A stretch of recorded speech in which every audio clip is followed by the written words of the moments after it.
నమస్తే, నేను మీ కుప్ప పద్మిని. ఇన్నాళ్ళు మీ సపోర్ట్ ని నాకు అందిస్తూ, మీ ప్రేమని నాకు అందిస్తున్న ప్రతి ఒక్కరికి కృతజ్ఞతలు. ఇప్పుడు చూడబోతున్న ఈ వీడియో కూడా ఖచ్చితంగా మీకు ఉపయోగపడుతుంది. లైక్, షేర్ అండ్ సబ్స్క్రైబ్ చేసి మీ ఇష్టాన్ని అలాగే మీ సపోర్ట్ ని నాకు అందించండి. అలాగే ఈ వీడియో పట్ల మీ అభిప్రాయాన్ని కమెంట్ సెక్షన్ లో కమెంట్ చేసి నాకు తెలియజేయండి. నమస్తే, వెల్కమ్ టు అవర్ ఛానల్. నేను పద్మిని. ప్రస్తుతంతో పాటు ప్రముఖ ఆధ్యాత్మికవేత్త, ప్రముఖ న్యూమరాలజిస్ట్ లక్ష్మీ నరసింహస్వామి ఉపాసకురాలు శ్రీమతి స్రవంతి గారు మనతో పాటు ఉన్నారు. మాట్లాడదాం. నమస్తే అక్క. నమస్తే పద్మిని. అక్క చాలా బ్యూటిఫుల్ గా కనబడుతున్నారు ఈ రోజు మీరు. Thank you Padmini. Yellow makes చాలా ఎనీ వన్ బ్యూటిఫుల్ అన్నమాట. డౌటే లేదు. చాలా బాగున్నారు. అకాస్ కి చాలా ఇష్టం ఎల్లో అంటే, చాలా ఇంట్రెస్ట్ ఉంటుంది. ఎల్లో బాగా సూట్ అవుతుంది కూడా. సూట్ అవుతుంది కూడా.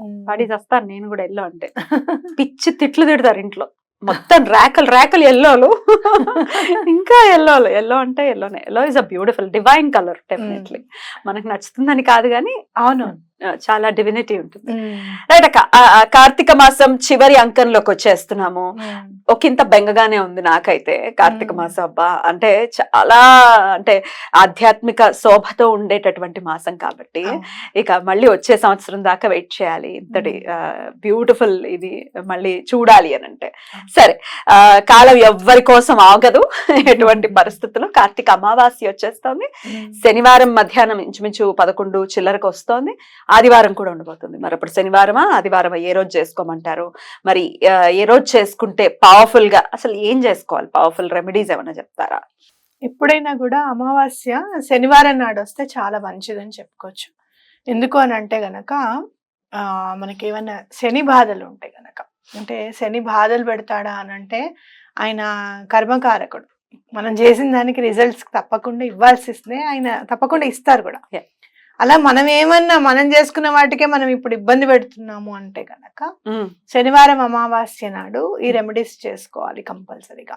అంటే భగవంతుడికి సన్నిహితంగా అంటే దగ్గరగా ఉండాలి అని చెప్పుకోవచ్చు. శనివారం నాడు మీరు ఏదైనా మంత్రం జపిస్తూ ఉండడం కానివ్వు, లేకపోతే శ్రీపాదరాజం శరణం ప్రపద్యే, శ్రీదత్తరాజం శరణం ప్రపద్యే అని పఠిస్తూ ఉండడం కానివ్వు, ఇలాంటివి చేస్తే గనక శని బాధలన్నీ కూడా తొలగిపోతాయి అన్నమాట. శనివారం అమావాస్య నాడు శివుణ్ణి పూజించడం అనేది చాలా మంచిది. అంటే ప్రదోష సమయంలో స్వామిని పూజిస్తే చాలా మంచిది. అయితే ఇంకా మనకి మధ్యాహ్నం స్టార్ట్ అవుతుంది శనివారం కాబట్టి మీరు మధ్యాహ్నం ఆ టైం అయిపోయిన వెంటనే మీరు ఆ రోజు ఉపవాసం ఉంటే మంచిది. అన్నం తినకుండా ఉంటే మంచిది అనమాట. అమావాస్య రోజు ఉపవాసం అన్నం తినకుండా ఉండాలి. ఎందుకు అని అంటే గోమాతకి వెళ్ళి గోమాత దగ్గర పూజ చేసుకొని నల్ల నల్ల ఆవు ఉండాలన్నమాట. నల్ల ఆవు. ఓకే, నల్ల ఆవు ఉండాలి. అది కూడా దేశీ ఆవు ఉండాలి. జెర్సీ ఆవులు పనికిరావు. అలాగే ఆ నల్ల ఆవుకి మీ దగ్గరికి మీరు అక్కడికి వెళ్ళేసి చక్కగా పూజ అది చేసుకొని దానికి ఏమైనా తినడానికి ఇవ్వడము, అలాగే దాని చుట్టూ ప్రదక్షిణ చేయడము, దాని కింద నుంచి వెళ్తే కూడా చాలా మంచిది. ఒకవేళ ఓపిక ఉండి కాస్త మోకాళ్ళు అవి ఉంగుతే మాకేం పర్వాలేదు అనుకున్న వాళ్ళు, దేహదారుఢ్యం ఉన్న వాళ్ళు చక్కగా ఆవు కింద నుంచి వెళ్ళొచ్చు అనమాట. అయితే ఆవుని కొంచెం చూసుకుని అగ్రెసివ్ ఆవు జోలికి వెళ్లకుండా అంటే ఒకటి దాన్ని చూసుకునే వ్యక్తులు ఉంటారు కదా, ఏమనదమ్మా అని చెప్తారు, వాళ్ళు దగ్గరగా ఉంటారు కూడా. బెదిరిపోతాయి, జనరల్ గా ఆవులు బెదిరిపోయే తన్నులు తంతాయి. సో జాగ్రత్త వహించాలి. గోశాలకు వెళ్ళడం అనేది చాలా ఇంపార్టెంట్ పద్మిని. అమావాస్య నాడు గనక గోశాలకు వెళ్తే లక్ష్మీదేవి కరుణిస్తుంది అని ఖచ్చితంగా చెప్పుకోవచ్చు. అలా మీరు అమావాస్య నాడు వెళ్ళడం, గోశాలకి నల్ల ఆవుకి ఏమైనా పెట్టడం, ప్రదక్షిణ చేయడము, అలాగే దాని కింద నుంచి వెళ్ళడానికి కూడా కొన్ని గోశాలలో నేను చూసాను, కొన్ని ఆవులు కేవలం కింద నుంచి వెళ్ళి పూజ చేసుకోవడానికి మాత్రమే పక్కకు పెడతారు. ఏమనకుండా కామ్ గా ఉండేవి, కదలకుండా ఉండేవి ఉంటాయి కదా, చూసుకుంటారు, అవి పక్కకు పెడతారు. అలా కూడా చేసుకోవచ్చు అనమాట.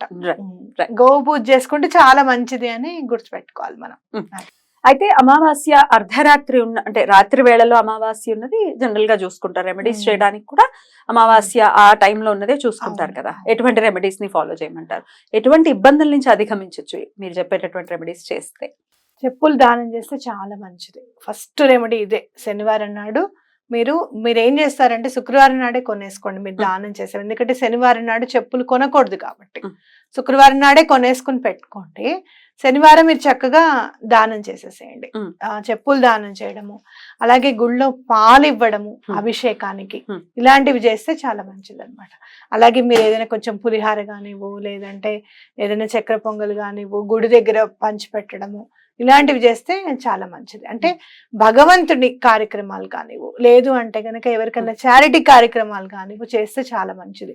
ఎవరికైనా కొంచెం ఆర్థికంగా బాగుంది, మాకు ఏమి ఇబ్బంది లేదు అనుకున్న వాళ్ళు బ్లాంకెట్స్, ఇప్పుడు వచ్చేది చలికాలం కదా, చక్కగా రగ్గులు కొని దానం చేస్తే కూడా చాలా మంచిది అనమాట. పిల్లలకి కానీ, లేదా అనాథాశ్రమాల్లో కానివ్వు, లేదు అంటే కనుక బయట ఎక్కడన్నా ఒక 5-6 అనాథాశ్రమం అంటే పిల్లలందరికీ ఇవ్వాల్సి వస్తుంది కదా, మేము ఒక 5 కొనగలుగుతాము అంటే ఒక 5 కొని చెప్పులు, బ్లాంకెట్స్ అట్లా దానం చేస్తే కూడా చాలా మంచిది అనమాట.